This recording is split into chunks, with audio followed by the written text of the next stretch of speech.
Varicose veins కి సరైన చికిత్స కోసం సంప్రదించండి ఎవిస్ హాస్పిటల్.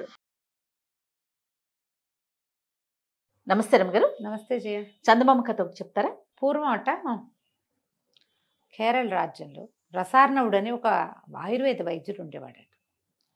ఆయన చాలా కాలం గురు శుశ్రూష చేసి ఎన్నో గ్రంథాలు చదివి వైద్యం చేసేవారు. అమృతహస్తమే అయింది. ఆయన చేత్తో కుదరని జబ్బే లేదు. అద్భుతమైన వైద్యం చేసేవాడు.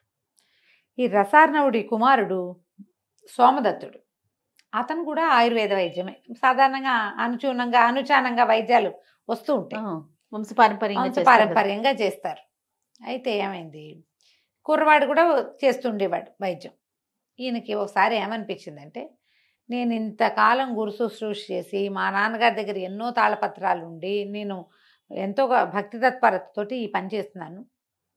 అనుచానంగా వస్తుంది కాబట్టి నా కొడుక్కి కూడా వచ్చింది, కానీ నాలాగా వీడు చేయలేకపోతున్నాడు. నా అంత అనుభవం వీడికి రాలా. అందుకని ఏదైనా ఒక దైవ సహాయం లభించాలి. నాడి చూసి వైద్యాన్ని, వీడి జబ్బు ఇదేని పసిగట్టగలగాలి. వాడి చేత్తో ఏది వచ్చినా తగ్గిపోవాలి. దీనికి ఏదైనా ఒక దైవ సహాయం తీసుకుందామని అనిపించింది. ఆయన కొడుక్కి తన వైద్య వృత్తి అప్పచెప్పి, ఇల్లు వాకిలి ఆశ్రమం అన్నీ అప్పచెప్పి, తోటలు దొడ్లు ఉన్నాయి, ఇవన్నిట్లలో ఈ మన మూలికలు అవి ఉండేవి, తపస్సుకి వెళ్ళిపోయాడు. ఆయన 3 ఏళ్ల పాటు చాలా తీవ్రంగా అశ్విని దేవతల కోసం తపస్సు చేశాడు. అశ్విని దేవతలు కొంచెం సులువుగా ప్రత్యక్షం అవుతారు. మనం ఇంతకుముందు కూడా ఒక కథ చెప్పుకున్నాం. అయితే ఈ దేవతలు ఇద్దరు ప్రత్యక్షం అయ్యారు. ఏం కావాలి నీకు అని అడిగితే, ఒక అద్భుతమైన వైద్యం చేయగలిగే చెట్టు, దానివల్ల కుదరని జబ్బు లేకుండా చేయమని అడిగారు, ఇవ్వమని అని అడిగాడు. ఒక మూలిక అలాంటిది ఇవ్వమంటే వాళ్ళు ఏం చేశారట, కొన్ని గింజలు ఇచ్చారు. ఒక గింజలు ఇచ్చి, ఈ గింజల్ని పాతిపెట్టు, దీని నుంచి ఒక మహావృక్షం వస్తుంది. ఇది స్వార్థరహితంగా చేసినంత కాలం దాంతో ప్రతి జబ్బు తగ్గిపోతుంది.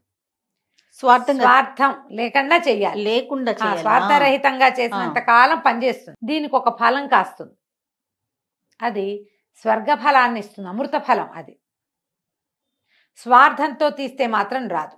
స్వార్థంతో తీసారా వేరే అడ్వర్స్గా వచ్చేస్తాయి. ఆ పండు కోసాక ఇంక ఈ చెట్టు లాభం లేదు అని చెప్పారు. ఈయన బీజాలు తీసుకుని మళ్ళా కేరళ రాజ్యానికి వచ్చేసాడు.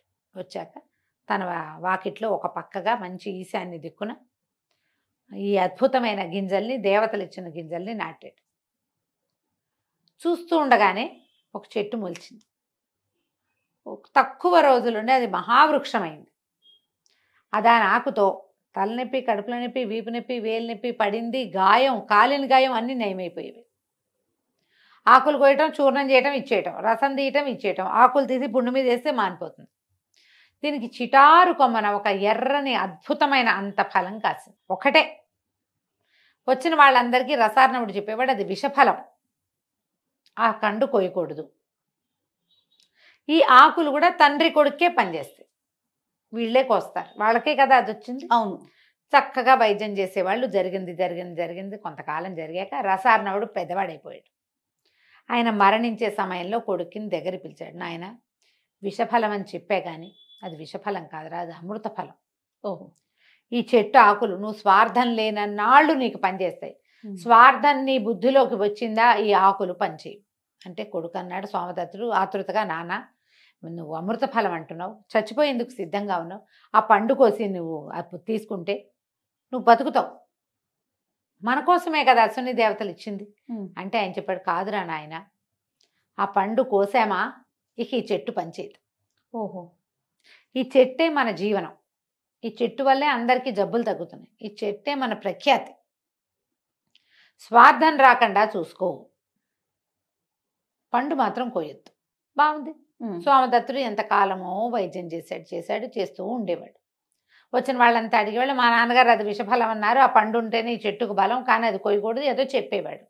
ఎవరు దాని జోలికి వెళ్ళేవాళ్ళు కదా. ఈ డాక్టర్ దగ్గరికి వచ్చే వాళ్ళంతా జబ్బులు మారి వాళ్లే కదా, వేరే యావగేషన్స్ తోటి ఎవడు రాడు అక్కడికి. అంతేగా, కొత్త కొత్త ఐడియాలతో రారు. ప్రతి వాళ్ళు వైద్యం కోసమే వస్తారు. డాక్టర్ల దగ్గరికి వచ్చేందుకు పిచ్చి వేషాలు వేయడానికి వస్తున్నారంటే ఎవరైనా వాళ్ళు మనుషులుగా ఉండడానికి కూడా పనికిరారు. అంతే, డాక్టర్ దగ్గరికి వైద్యం కోసమే వెళ్ళాలి. అయితే ఏమైంది, కొంతకాలం గడిచాక ఆ ఊరి రాజ్యం తాలూకు రాజుగారికి విపరీతమైన కడుపులో నొప్పి. ఎన్ని మందులు వాడారో తగ్గల. రకరకాల మందులు వేసుకుని ఆయన కడుపులో మంటలు పుట్టేవి, పిసుకు పుట్టేసేది. ఇంతలో ఎవరో చెప్పారు, రసార్ణవుడి కుమారుడైన సోమదత్తుడు అద్భుతమైన మూలికా వైద్యం చేస్తాడని, అతను చెయ్యి పడితే తగ్గిపోతుంది. ఆయన వెళ్దామనుకున్నాడు.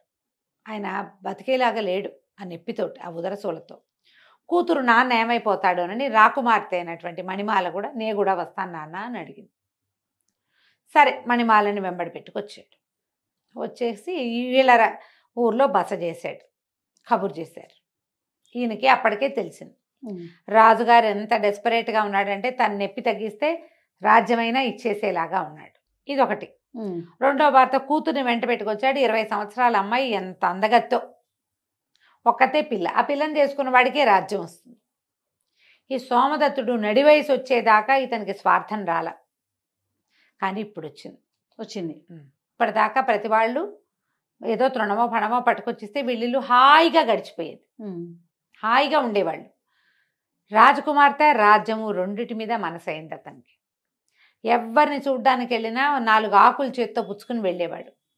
ఒంటి మీద దద్దుర్లంటే ఆకులతో రాస్తే పోతుంది, కడుపులో నొప్పంటే ఇంత పొడి ఇంత దంచి వేస్తే పోతుంది. ఆకులు లేకుండా ఎప్పుడు వెళ్ళేవాడు కాదు. మొట్టమొదటిసారి ఆకులు తీసుకురాకుండా వెళ్ళాడు రాజుగారి దగ్గరికి. రాజుని అడిగాడు, మా అయ్యా మీరు తగ్గితే మీరేమి ఇస్తారంటే, మీరు ఏది అడిగితే అది ఇస్తాను, మీకేం కావాలో అడగండి, నా జబ్బు తగ్గించానంటే ఒక్క గడియలో పోగొడతా మీకు వచ్చిన సమస్యని. అసలు నిమిషాలే చాలు నాకు మీ జబ్బు పోగొట్టడానికంటే, మీరు ఏది అడిగినా సరేనన్నాడు. మీ అమ్మాయిని నాకు ఇచ్చి పెళ్లి చేయండి అన్నాడు సోమదత్తుడు. రాజు నిర్ఘాంతపోయాడు. 19-20 సంవత్సరాల పిల్ల, సుకుమారి. ఈయన చూస్తే నడి వయసువాడు, నల్లటివాడు, వంకర కాళ్ళవాడు, వైద్యుడు మీది మిక్కిలి. ఆయన వద్దనుకున్నాడు. ఏముంది, ఎట్టాగో చచ్చిన సిద్ధంగా ఉన్న, పోతే పోతా, పిల్లకి ఎవరో క్షత్రియుడు దొరుకుతాడు సరిపోతుంది అంటే, కూతురు ఒప్పుకోవాలి. కాదు నాన్న, నీ నొప్పి తగ్గి బాధ తగ్గి ఇంకా నీకు నడి వయసు వాడివే, ఇప్పుడే నువ్వెందుకు మరణించాలి, నువ్వు వృద్ధుడివి కాదు, పోని చేస్తానని ఒప్పుకో. ఈయన మహామహిమాన్వితుడు, 100 మంది వైద్యులు కుదర్చలేని దాన్ని కుదురుస్తాడంటే మేధావి, మేధావితో వివాహం కూడా మంచిదే కదా నాన్న అని బతిమలాడింది. అయితే మంత్రి గారు ఏమన్నాడు, ఒకవేళ కుదరకపోతే తల తీయిస్తామని ఒప్పించారు. కూతురు కూడా అదే చెప్పింది, మీకు వైద్యం కుదరకపోతే ఈయన్ని సంహరించటమే, కుదిరిందా పెళ్లి చేసుకుంటా. ఒప్పుకున్నాడు సోమదత్తుడు. ఎప్పుడైతే ఈయన అక్కడికి వెళ్ళి ఈ మాట అన్నాడో బయటకు వచ్చేసింది వార్త. ఆవిడ పరమ దుఃఖం వచ్చేసింది సోమదత్తుడి భార్యకి. ఇంతకాలం 40 వయసు వచ్చింది, ఇంత పెద్దవాడయ్యాడు, 50 ఏళ్ళు వస్తే ఇప్పుడు రాజకుమార్తెను పెళ్లి చేసుకుంటే నా జీవితం ఏమవుతుంది, నేనేం చేయాలి? అంతేగా, అలాగే కదా ఆలోచన వస్తుంది జయ. మరి ఆడవాళ్ళ జీవితం ఏమవుతుంది ఈ కాలం అంటే? మరి ఏమైనా 50 ఏళ్ళు వచ్చాక పెళ్లి చేసుకుంటున్నారేమో. పాతకాలాల్లో ఏం చేసుకునేవాళ్ళు? భర్త ఇంకొక స్త్రీతో ఉంటుంటే ఈ భార్యల పరిస్థితి ఏంటి? ఆవిడ పరమ దుఃఖం వచ్చేసింది ఆవిడకి. సరే ఈయన ఇంటికి వెళ్ళి చెట్టు నుంచి 4 ఆకులు కోసుకొని చెట్టుకో దండం పెట్టి రాజుగారి దగ్గరికి వెళ్ళాడు. ఆయనకి ఏం తెలుసు అంటే, ఏదైనా సరే ఆకులతో రాస్తే పుళ్ళు మాంతాయి, దెబ్బలు మాంతాయి, కాలిన గాయాలు మాంతాయి, వాపులు తగ్గిపోతాయి. ఎంత లావు పుండైనా అందులో పురుగు ఉంటే పురుగుడు బయటపడిపోవాల్సిందే. లోపలికి ఇస్తే కడుపులో నొప్పి, ఎంత లావు నొప్పి అయినా, తలనొప్పి అయినా, వీపు నొప్పి అయినా, ఏ నొప్పి అయినా తగ్గిపోవాల్సిందే. ఆకులు కల్మంలో వేసి నూరించాడు. ఆయనకి ఇంత రసం తీసి ఇచ్చాడు. రసం తీసి ఇచ్చిన 5వ నిమిషానికి డాక్టర్ రాజుగారు కింద పడి దొర్లిగింతలు పెట్టడం మొదలుపెట్టాడు. కడుపులో మండిపోతోంది, విపరీతమైన నొప్పి, ఈ బాధ భరించలేకుండా ఉన్నానంటే అందరూ నిర్ఘాంతపోయారు. ఈ సోమదత్తుడు వెనకాల చాలామంది వచ్చారు. వాళ్ళందరికీ తెలుసు సోమదత్తుడి చేత్తో, ఎడం చేత్తో ఆకు రసం ఇచ్చినా తగ్గిపోవటమే. రాజు ఎందుకు అలా అయిపోయాడో తెలియలా. సోమదత్తుడు కూడా అర్థం కాల.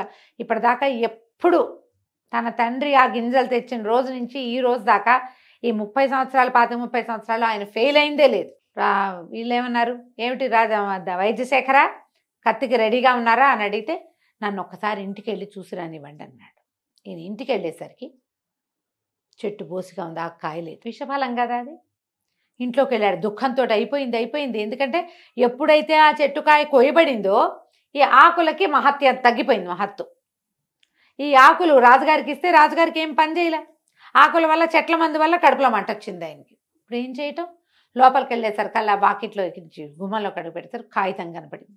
కాగితంలో రాసింది, మీ జీవితానికి నేను అడ్డంకి కాదల్చలేదు. రాజకుమార్తెను పెండ్లాడి హాయిగా ఉండండి.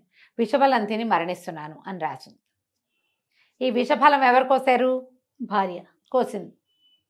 ఈయనేమో స్వార్థంతో మందిచ్చాడు. ముందే స్వార్థంతో మందిచ్చినందుకు అక్కడ పనిచేయలే. ఫలం కోయబడింది, ఇంకా ఎప్పటికీ ఆ మందు ఆ చెట్టు పనిచేయదు. అంతేగా, 2 విధాలా నష్టపోయాడు. ఇటు భార్యను కోల్పోయాడు. పరమ దుఃఖంతో నెత్తి మీద చేతులు పెట్టుకున్నాడు. భటులు వచ్చేసారు. నువ్వు ఇంకేదైనా వైద్యం చేస్తావా, చంపేయమన్నావా అని లాక్కుపోయారు. లేకపోతే రాజుగారు గోడును విలపిస్తున్నాడు. నొప్పి రాకుమార్తె ఏడ్చేస్తోంది. మంత్రివర్యులంతా నెత్తి మీద చేతులు పెట్టుకుని ఉన్నారు. ఈయనకి కత్తి తెగటార్చటానికి నుంచునుంటే ఆకాశంలోంచి ఒక అశరీరవాణి వినపడింది. నా భర్తని క్షమించండి, అతను మొత్తం జీవితంలో మొట్టమొదటిసారి స్వార్థానికి లోనయ్యి పొరపాటు చేశాడు అని ఆకాశంలోంచి ఒక మూలిక కింద పడింది. ఈ మూలిక రసం తీసి రాజుగారికి ఇవ్వండి, రాజు స్వస్థుడవుతాడు. నా భర్తని శిక్షించకండి అని మాయమైపోయింది. ఆ మూలిక రంగరించి సోమదత్తుడే ఇచ్చాడు ఆయనకి. మూలిక వేసుకున్న కాసేపటికి రాజుగారికి కొత్త మంట పాత నొప్పి 2 పోయినాయి. స్వస్థుడైపోయాడు. ఆయన రాజకుమార్తెను తీసుకెళ్ళిపోయాడు. సోమదత్తుడు ఇంకా జీవితంలో వైద్యం చేయలే. విషఫలం అంటే అదేదో విషం కాదు, స్వార్థమే విషం. విషయం అంతే. నువ్వు ఎప్పుడైతే సెల్ఫిష్గా మారేవో అయిపోయింది అంతే. కథ కంచికి మనం ఇంటికి. చాలా చాలా బాగుంది. నమస్తే. నమస్తే జయ.